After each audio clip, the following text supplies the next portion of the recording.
planters offered to refund 25% of money to the sharecroppers. हाँ, फिर planters ने क्या करा? फिर प्लांटर जो जमींदार थे उन्होंने बटाई वालों से 25% धन रिफंड करने का प्रस्ताव दिया। Gandhi agreed. गांधी सहमत हो गए। Gandhi explained that the amount of the refund was less important ये है main than the fact. Answer. Gandhi ने समझाया कि रिफंड की राशि इस सत्य की अपेक्षा कम महत्वपूर्ण थी कि that the landlords were compelled to surrender part of the money.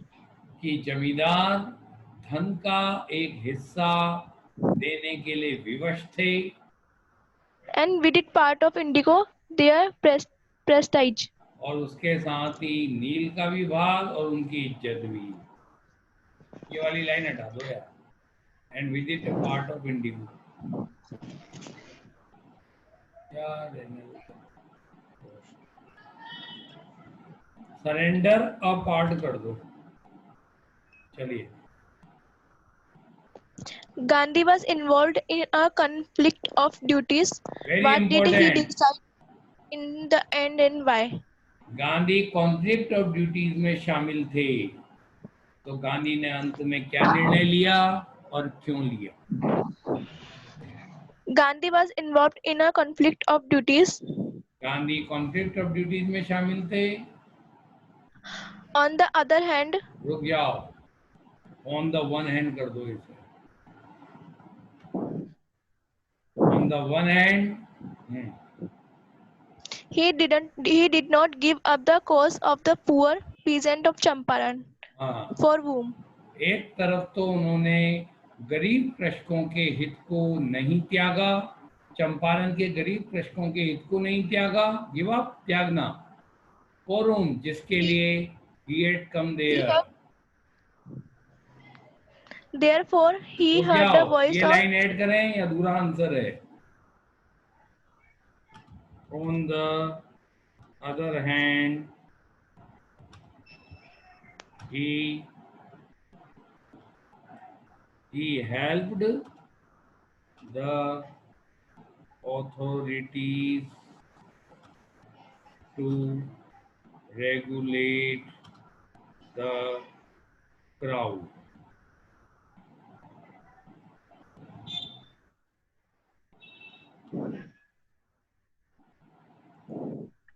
ये लिख दें आप इसमें। और दूसरी तरफ उन्होंने अधिकारियों की भीड़ को नियंत्रित करने में मदद करी। Therefore, he heard the voice of conscience in the end. और इसलिए उन्होंने अंत में अंतरात्मा की आवाज को सुना। He decided to disobey the order. और इसलिए उन्होंने निर्णय की अवज्ञा करने का निर्णय लिया। तुम तो एक काम करना, मैंने जितने भी चैप्टर के एडिशनल डाले हैं ना, इनको तैयार कर लो, बस ऊपर वाले रहने देना जो मूल किताब के हैं। आते भी नहीं है, एडिशनल से ही आएगा आपके बोर्ड में, ठीक है? चलो, लेकिन हाँ, अभी ये टेस्टों में दूंगा मैं सब। चलिए पढ़िए तीसरा। Civil disobedience had triumphed the first time in modern India. Justify the statement. Triumphed, नागरिक अवज्ञा आधुनिक भारत में पहली बार जीत चुकी थी। इस वक्तव्य को न्यायोचित ठहराओ। Gandhi was asked to leave Champaran by an official order. Gandhi को एक ऑफिशियल ऑर्डर, एक आधिकारिक आदेश के द्वारा चंपारण छोड़ने का आदेश दिया गया। He respected the lawful authority. उन्होंने कानूनी जो अधिकारी थे उनका सम्मान किया, या वो उनका कानूनी चीज का वो सम्मान करते थे। He didn't want to be a lawbreaker. वो एक कानून तोड़ने वाला नहीं होना चाहते थे। इस वाली लाइन को, दोनों लाइन को आप दूसरे में भी सेट कर सकते हो, कॉन्फ्लिक्ट ऑफ ड्यूटीज में जो मैंने ऐड करी ना लाइन, उसमें ये भी लगा सकते हो। But the voice of conscience made him disobey the order. लेकिन अंतरात्मा की आवाज ने उनसे आदेश की अवहेलना करवाई। Thousands of people, particularly the peasants, हजारों लोग, विशेष रूप से कृषकों ने held a held a huge demonstration. उन्होंने विशाल प्रदर्शन आयोजित किया। होल्ड की सेकंड फॉर्म हेल्ड, आयोजित किया। The government was baffled.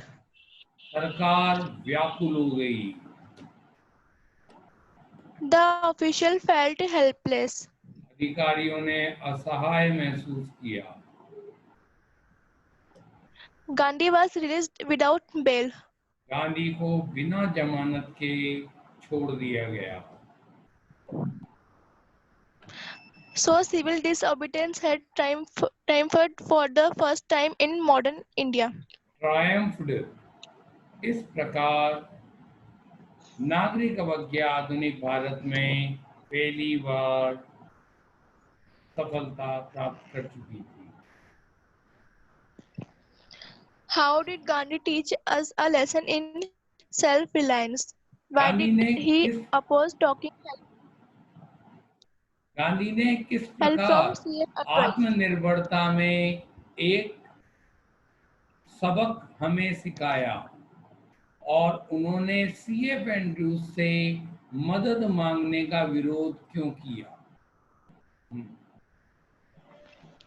Gandhi wanted to mold a new free Indian. Mood नहीं है, वो मोल्ड है। गांधी एक नया स्वतंत्र भारतीय का निर्माण करना चाहते थे। He wanted Indians to stand on their own feet and thus make India free. वह चाहते थे कि भारतीय उनके अपने पैरों पर खड़े हो जाएं और इस प्रकार भारत को स्वतंत्र बनाएं। चलो, Some of his followers wanted CF Andres to stay in Champaran and help them. उनके कुछ अनुयायी चाहते थे कि सीएफ एंड्रूज चंपारण में ही रहें और उनकी मदद करें। नियम का ध्यान रखें आप, ऑब्जेक्ट के आगे फिफ्थ फॉर्म आ रही है, तो 2 लाइन में इसे बांटना पड़ा है। इसे बनाना Gandhi सीखें, ऐसे opposed वाक्य बहुत अच्छे नंबर आते हैं इनमें। Gandhi opposed it. गांधी ने इसका विरोध किया। He did not want Indians to take the help of an Englishman in their struggle for freedom. ये फिर वही वाला सेंटेंस दोबारा आया है। वो नहीं चाहते थे कि भारतीय स्वतंत्रता के लिए उनके संघर्ष में एक अंग्रेज की मदद लें। So he taught a lesson in self-reliance to his followers. इसलिए उन्होंने उनके अनुयायियों को सेल्फ रिलायंस का सबक सिखाया। How did Gandhi help the peasants in Champaran? Champaran में उन्होंने किस प्रकार मदद की? कृष्ण When ने। Gandhi went to छोड़ो छोड़ो Champaran, फालतू का। explain in your own ये words करो बस how आप तो, Rajkumar ये एडिशनल का पहला पढ़ो। एडिशनल का फर्स्ट पढ़ Des- low. describe how Champaran turned out to be a turning point in Gandhi's life. वर्णन करो कि किस प्रकार चंपारण गांधी के जीवन का एक निर्णायक बिंदु साबित हुआ। Champaran proved a great challenge and opportunity for Gandhi. Champaran का एपिसोड, यहाँ एपिसोड साइलेंट है लेकिन यह माना जाएगा। चंपारण की घटना गांधी के लिए एक बड़ी चुनौती और अवसर था। चंपारण की घटना ने गांधी के लिए एक बड़ी चुनौती और एक अवसर उपलब्ध कराया। Actually turned out to be a turning point in Gandhi's life. वास्तव में ये गांधी के जीवन में एक निर्णायक बिंदु साबित हुआ। Most of the arable land in Champaran belongs to English landlords. अधिकांश कृषि योग्य चंपारण में कृषि योग्य जमीन अंग्रेज जमींदारों से संबंधित थी। Indigo was the main commercial crop. Commercial, Indigo मुख्य व्यापारिक फसल थी। The planters considered themselves above the law. जमींदार कानून से ऊपर स्वयं को मानते थे, तो यूं कहते थे कानून हमारी जेब में। They forced the sharecroppers to plant indigo on 50% of their holdings. वे उनकी जमीनों के 15% पर नील उगाने के लिए बटाई वालों को बाध्य करते थे। All the indigo harvest was to be surrendered to the planters as rent. सारी नील की फसल को लगान के रूप में जमींदारों को दिया जाना था या सौंपा जाना था। Then come the news of the synthetic indigo discovered by Germany. थोड़ा डेंजरस सेंटेंस बना रखा है, ध्यान देना। फिर जर्मनी द्वारा खोजी हुई सिंथेटिक इंडिगो की खबर सामने आई। The landlords didn't think it advisable advisable to continue the plantation of indigo. जमींदारों ने इंडिगो के उगाई को जारी रखना एडवाइजेबल सही नहीं सोचा। They decided to free the sharecroppers from the 50% contract. उन्होंने 15% के समझौते से शेयर ब्रोकर को मुक्त करने का निर्णय लिया। They demanded compensation for freeing them from the contract. उन्होंने समझौते से उनको स्वतंत्र करने के लिए कंपेंसेशन की मांग करी। Most of the sharecroppers signed the agreement to pay the compensation.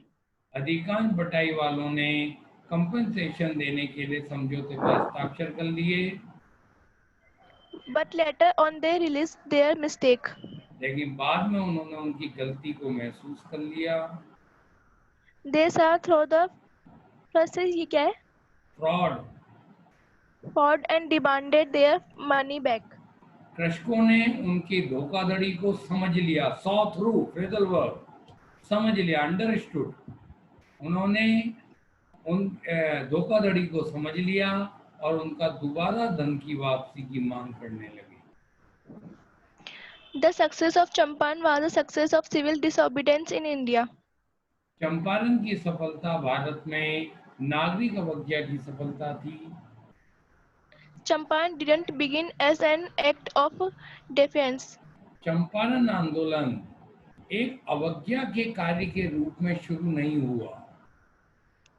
It was just an attempt to alleviate the distress of the poor peasants. यह गरीब कृषकों के परेशानी से उबारने का केवल एक प्रयास था, जस्ट केवल। It was a typical Gandhian pattern. यह एक अनोखा गांधी का तरीका था। His politics were intertwined with the practical day-to-day problems of the poor peasants. की राजनीति गरीब कृषकों की दिन प्रतिदिन की व्यवहारिक समस्याओं से गुथी हुई थी। Gandhi didn't want to be a lawbreaker. Gandhi एक कानून को तोड़ने वाला नहीं होना चाहते थे। But the voice of his conscience forced him to disobey the order.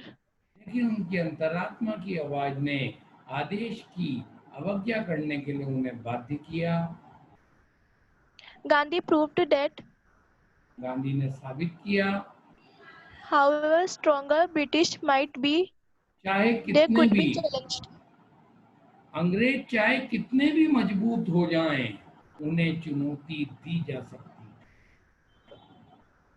The cruel and arrogant landlords were made to surrender part of the extorted money to the peasants. ये आपके पॉजिटिव वर्ब का प्रयोग का, इसमें positive verb का प्रयोग हुआ, उसका भी फिर पैसिव बनाया हुआ है। The crucial and arrogant landlord, मुख्य और अहंकारी जमींदारों को कृषकों को उनकी जबरदस्ती वसूले हुए धन का एक हिस्सा देने के लिए विवश किया गया।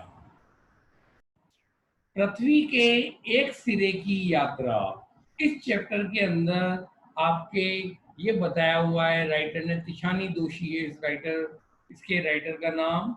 वो आपके मद्रास की रहने वाली है और ये अंटार्कटिका की यात्रा पे जाती है।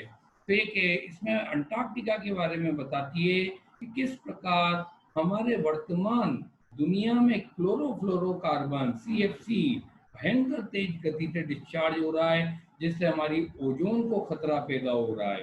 तो इसमें ये बताती है, इसमें 50 करोड़ साल पुराने कार्बन रिकॉर्ड्स के बारे में भी बताया जाएगा कि जब डायनासोर का युग था और इसमें वूली राइनोज होते थे, ऊनी गेंडे। आजकल तो लोग गंजे गेंडे होते हैं, उस समय ऊनी गेंडे होते थे जिनकी खाल मतलब जिनके थे भेड़ से ऊन प्राप्त करते, उस समय राइनो से ऊन आती थी। अब वो ऊन निकालते थे नहीं निकालते थे इसका पता नहीं है, क्योंकि 50 करोड़ साल पहले अपन ने भी नहीं देखा। तो इसमें यही बताया हुआ है कि दुनिया के सबसे हवादार, सबसे आइसोलेटेड और सबसे अलग से दूर और इंसान रहित वो वहां के महाद्वीप में पहुंची। तो 100 घंटे की यात्रा के बाद पहुंची है वहां पे, जिसमें उसने जमीन का भी प्रयोग किया, वाटरवेज का भी प्रयोग किया और एयर रूट का भी प्रयोग किया। 100 आवर्स में मद्रास से चली और 100 घंटे बाद ये अंटार्कटिका पहुंच गई। फिर वहां जाके इसने वहां पर जो रिकॉर्ड देखे, उससे वहां की स्थिति का पता लगा कि 50 करोड़ साल पहले वहां क्या जीवन था, आज क्या जीवन है और कल क्या होगा। इसलिए इस चैप्टर से एक ही ऐसे टाइप क्वेश्चन बनता है, how is Antarctica important to study about the past, present and the future. तो पास्ट का पता इससे चलता है, वहां पर इतने लाखों साल पुराने कार्बन रिकॉर्ड्स हैं जिससे उस समय के जीवन का पता चलता है। वर्तमान में वहां ग्लेशियर पिघलते जा रहे हैं, जिससे ग्लोबल वार्मिंग का खतरा पैदा हो रहा है और ग्लोबल वार्मिंग बढ़ती जा रही है। और फ्यूचर में क्या हम वापस डायनासोर के युग में चले जाएंगे, या हम भूली राइनोस के युग में चले जाएंगे, या क्या हम समाप्त हो जाएंगे, इस चीज के बारे में वहाँ पता चलता है। अंटार्कटिका में खोजबीन के दौरान इसने वहाँ पर छोटे से छोटे प्राणी से लेकर ब्लू व्हेल, दुनिया का सबसे बड़ा स्तनपाई जानवर है ब्लू व्हेल, वो तक वहां पर मौजूद हैं। तो इसने वहां पर इन सब का वर्णन किया है। फिर उसमें इसने बताया कि किस प्रकार किस प्रकार हिमालय का निर्माण हुआ, किस और अंटार्कटिका का निर्माण कैसे हुआ, इसकी भी इसमें बहुत अच्छी थ्योरी बताई हुई है। सबसे पहले इसने हिमालय का निर्माण बताया था कि आप ऐसे देखें, आप स्क्रीन की तरफ ध्यान दें, मैं नजर आ रहा हूँ सबको? Yes sir. ओके। तो इसके अंदर क्या, अरे अच्छा मैं तुमको इसमें बता दूंगा ना। देखिए आप, इसमें क्या हुआ था, आपका ये साउथ एशिया है, ये मान के चलिए ये साउथ एशिया एरिया है आपका, ठीक है, और ये आपका नॉर्थ एशिया है ऊपर, ठीक है। जमीनों में ऐसे भूगर्भीय परिवर्तन आने लगे, इस प्रकार चेंजेस आने लगे कि जमीन यहाँ से हिलने लगी और ये साउथ एशिया ऊपर की ओर धक्का लगाने लगा। और ऊपर से रशिया का जो पार्ट था आपका, जो आपका यूरेशिया कहलाता है, इसने ऊपर से नीचे धक्का लगाया। तो इसने तो यूं धक्का लगाया ऐसे करके, और ये यहाँ से ये धक्का लगा ऊपर की ओर। परिणाम क्या हुआ, ये दोनों जब टकराने लगे आपस में, तो यहाँ की जो पत्थर वो थे वो टेढ़े मेढ़े होके निकलने लगे। इस प्रकार ये हिमालय का निर्माण हुआ, ये हिमालय बन गया, ठीक है। ऐसे हिमालय का निर्माण हुआ है ज्योग्राफिकली। उसी प्रकार आपका जो वो था अंटार्कटिका का निर्माण कैसे हुआ, ये देखिए, ये आपका साउथ अमेरिका कॉन्टिनेंट, ये आपका नॉर्थ अमेरिका कॉन्टिनेंट, और यहाँ से आपकी स्वेज कैनाल चल रही है, स्वेज नदी, ठीक है। तो वही भूगर्भीय हलचलों के कारण साउथ अमेरिका ने ऊपर धक्का लगाया, नॉर्थ अमेरिका ने ऊपर लगाया। तो एक सरकम पोलर करंट या पानी की एक परिध्रुवी धारा तेजी से बही यहाँ से निकल के, और यहाँ से निकल के ये पानी की धारा बहती बहती बहती ये यहाँ स्टोर होने लग गई, और यहाँ आकर ये स्टोर होकर जम गई। ये एरिया आपका अंटार्कटिका बना। समझ में आया अंटार्कटिका का निर्माण कैसे हुआ? अच्छा। हाँ, ऐसे अंटार्कटिका बनाया गया है। तो मैंने आपको पूरा थ्योरेटिकली बोर्ड वाली स्टाइल में बता दिया है। फिर इसके बाद इसमें तिशानी दोषी वहाँ जाती है। फिर एक इसमें फाइटोप्लैंक्टन के बारे में बताते हैं, वो 2 नंबर का इम्पोर्टेंट क्वेश्चन बनता है। फाइटोप्लैंक्टन, अच्छा बायो वाले तो जानते होंगे फाइटोप्लैंक्टन क्या है? नहीं सर। नहीं जानते? ये माइक्रोस्कोपिक सी ग्रासेस होती हैं, अत्यंत सूक्ष्मतम समुद्र की घासें होती हैं, जिन्हें नेकेड आइज से, नंगी आंखों से नहीं देखा जा सकता।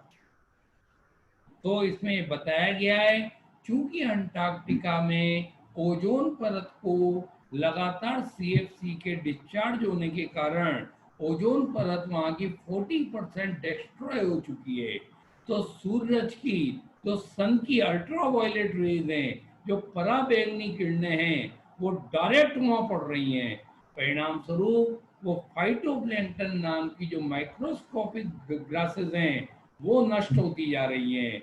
और ये माइक्रोस्कोपिक जो ग्रासेस होती है समुद्र की, ये सूर्य की गर्मी को एब्जॉर्ब करके और जितने भी यौगिक पदार्थ होते हैं उनको अवशोषित करती है, और इस प्रकार पूरे सदर्न वर्ल्ड की, दक्षिणी दुनिया की फूड चेन को, खाद्य श्रृंखला को मेंटेन करने का काम करती है।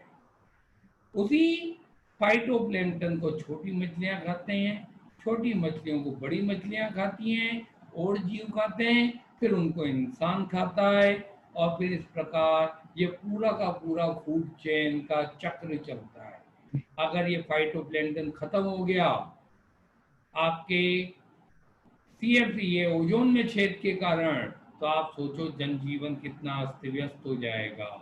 तो इसको 2 तरीके से आपसे क्वेश्चन में पूछा जाता है।